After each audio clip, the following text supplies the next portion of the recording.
Hi all, welcome back ന്യൂറാസ് magic. ന്യൂറാസ് മാജിക്കിൻ്റെ പുതിയൊരു വീഡിയോയിലേക്ക് എല്ലാ കൂട്ടുകാർക്കും സ്വാഗതം. ഞാനിന്ന് വന്നിട്ടുള്ളത് വിരുന്നുകാരെയൊക്കെ ഞെട്ടിക്കാൻ പറ്റുന്ന ഒരടിപൊളി പുഡിങ്ങിൻ്റെ റെസിപ്പിയുമായിട്ടാണ്. പഴവും ബിസ്ക്കറ്റും ക്രീമും ഒക്കെ ഉപയോഗിച്ചിട്ടുള്ള ഒരടിപൊളി ബനോഫ പുഡിങ്ങിൻ്റെ റെസിപ്പിയാണിത്. പേര് കേട്ടിട്ട് ഞെട്ടൊന്നും വേണ്ട, സംഭവം ഈസിയാണ്, കഴിക്കാനാണെങ്കിൽ ഭയങ്കര ടേസ്റ്റുമാണ്. വീഡിയോ സ്കിപ്പ് ചെയ്യാതെ മുഴുവനായിട്ടും കാണുക. വീഡിയോയിലോട്ട് കടക്കും മുന്നേ എൻ്റെ ചാനൽ ആരെങ്കിലും സബ്സ്ക്രൈബ് ചെയ്യാതെ കാണുന്നുണ്ടെങ്കിൽ ആ റെഡ് കളറുള്ള സബ്സ്ക്രൈബ് ഒന്ന് ക്ലിക്ക് ചെയ്യുക. അതിൻ്റെ അടുത്തുള്ള ബെല്ലൈക്കൺ കൂടി ക്ലിക്ക് ചെയ്ത് അതിലോൾ എന്ന ഓപ്ഷൻ കൂടി ക്ലിക്ക് ചെയ്താലേ ഞാനിടുന്ന വീഡിയോസിൻ്റെ നോട്ടിഫിക്കേഷൻ നിങ്ങൾക്ക് ലഭിക്കുകയുള്ളൂ. കൂടാതെ വീഡിയോ കണ്ട ഉടനെ തന്നെ ലൈക്ക് ബട്ടണും കൂടി ഒന്ന് പ്രസ് ചെയ്യുക. എന്നാൽ പിന്നെ നമുക്ക് റെസിപ്പിയിലോട്ട് പോകാം. ആദ്യം തന്നെ നമുക്ക് കാരമൽ സോസ് റെഡിയാക്കണം. അതിന് വേണ്ടിയിട്ട് ഞാനിവിടെ ഇതുപോലത്തെ ഒരു പാത്രത്തിൽ 1/4 കപ്പ് പഞ്ചസാര മെൽറ്റ് ചെയ്യാനായി വെച്ചിട്ടുണ്ട്. അതൊന്ന് ജസ്റ്റ് ഇതുപോലെ ഇളക്കിക്കൊണ്ടിരിക്കണം, അല്ലെങ്കിൽ അടി കരിഞ്ഞു പോകാനുള്ള സാധ്യതയുണ്ട്. പഞ്ചസാര നന്നായി തന്നെ മെൽറ്റായി വന്നാൽ നമുക്കിതിലേക്ക് 1/4 കപ്പ് വിപ്പിംഗ് ക്രീം ചേർത്ത് കൊടുക്കാം. വിപ്പിംഗ് ക്രീം ചേർത്തുമ്പോഴും ഇതുപോലെ കട്ടയായിട്ടാണ് ഉണ്ടാവുക. അതൊന്നും പ്രശ്നമില്ല, അത് കുറച്ചൊന്ന് ചൂടാവുമ്പോൾ നന്നായി തന്നെ മെൽറ്റായി വരും.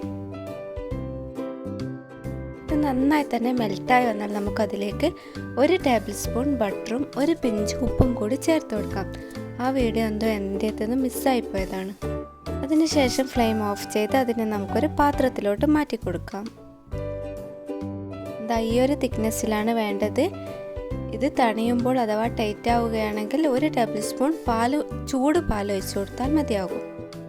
ഇനി നമുക്ക് ആവശ്യമായിട്ടുള്ളത് ഇതുപോലത്തെ എയറോറൂട്ട് ബിസ്ക്കറ്റാണ്. ഏത് ബിസ്ക്കറ്റ് വേണ്ടെങ്കിലും നിങ്ങൾക്ക് ഉപയോഗിക്കാം. ഞാനിവിടെ എയറോറൂട്ട് ബിസ്ക്കറ്റാണ് ഉപയോഗിച്ചിട്ടുള്ളത്. ഈ ഫുൾ പാക്കറ്റും ഞാനിവിടെ ഉപയോഗിക്കുന്നുണ്ട്. ഇനി നമുക്കിതിനെ നന്നായി തന്നെ പൊടിച്ചെടുക്കാം. ഞാനിവിടെ ഫുഡ് പ്രോസസ്സറിൽ ഇട്ടിട്ടാണ് പൊടിക്കുന്നത്. ഇതിനേക്കാൾ നല്ലത് മിക്സിയുടെ ചെറിയ ജാറിലിട്ടിട്ട് നന്നായി തന്നെ പൊടിച്ചെടുത്താൽ മതി.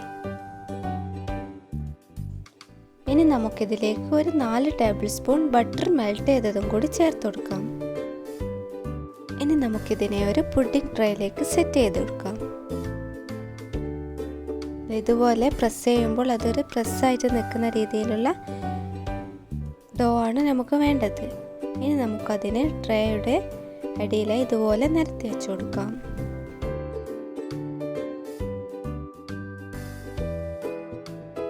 ഇനി നമുക്കതിനെ ഇതുപോലെ സ്പൂൺ വെച്ചിട്ടോ അല്ലെങ്കിൽ ഗ്ലാസിൻ്റെ അടി വെച്ചിട്ടോ ഒന്ന് പ്രസ് ചെയ്ത് അതിനെ ഒന്ന് സെറ്റാക്കി എടുക്കുക. അതിനുശേഷം നമുക്ക് ഫ്രീസറിൽ വെച്ച് സെറ്റ് ചെയ്തെടുക്കാം.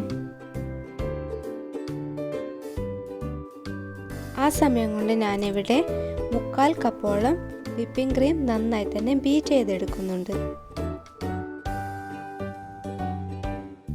അതിലേക്ക് 1/4 കപ്പ് കണ്ടൻസ് മിൽക്കും കൂടി ഞാനിവിടെ ചേർത്ത് കൊടുക്കുന്നുണ്ട്.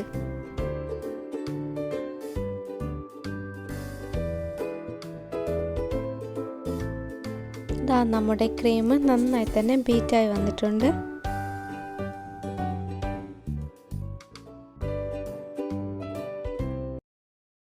നമ്മൾ നേരത്തെ സെറ്റ് ചെയ്യാനായി വെച്ചിട്ടുള്ള ബിസ്ക്കറ്റിൻ്റെ ലെയറിൻ്റെ മുകളിലേക്ക് നമുക്ക് ഈ ക്രീം ഇട്ട് കൊടുക്കാം.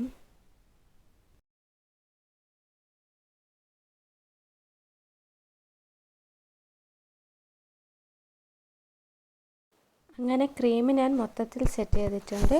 ഇനി നമുക്കിതിൻ്റെ മുകളിലേക്ക് പഴത്തിൻ്റെ ഒരു ലെയറാണ് ആവശ്യമായിട്ടുള്ളത്. അതിന് വേണ്ടി ഞാനിവിടെ ഇതുപോലെ 2 റോബസ്റ്റ പഴമാണ് എടുത്തിട്ടുള്ളത്. ചെറുപഴം ഏതും എടുക്കാം, പുളിയില്ലാതെ ചെറുപഴമായിരിക്കണമെന്ന് മാത്രം. അതിതുപോലെ ചെറിയ കഷ്ണങ്ങളാക്കി കട്ട് ചെയ്തെടുക്കാം. ഇനി നമുക്കിതിലേക്ക് നമ്മൾ നേരത്തെ റെഡിയാക്കിയിട്ടുള്ള കാരമൽ സോസും കൂടി ഒഴിച്ചു കൊടുക്കാം. അത് ടൈറ്റ് ആണെങ്കിൽ 1 ടേബിൾ സ്പൂൺ പാൽ ചേർത്ത് മിക്സ് ചെയ്താൽ മതി. ഇനി ഒരു സ്പൂൺ വെച്ച് നന്നായി തന്നെ മിക്സ് ചെയ്യുക. നമുക്കിനി ഇതിനെ നമ്മൾ നേരത്തെ റെഡിയാക്കിയിട്ടുള്ള ഈ ക്രീമിൻ്റെ ഒരു പുഡിംഗ് ട്രേയിലേക്ക് സെറ്റ് ചെയ്ത് കൊടുക്കാം.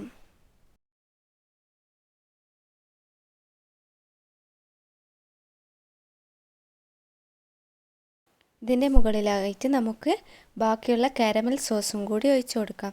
അതിൽ നിന്നും 1 ടേബിൾ സ്പൂൺ അവിടെ മാറ്റി വെക്കണം. അവസാനം ഡെക്കറേഷന് വേണ്ടിയിട്ടാണിത്.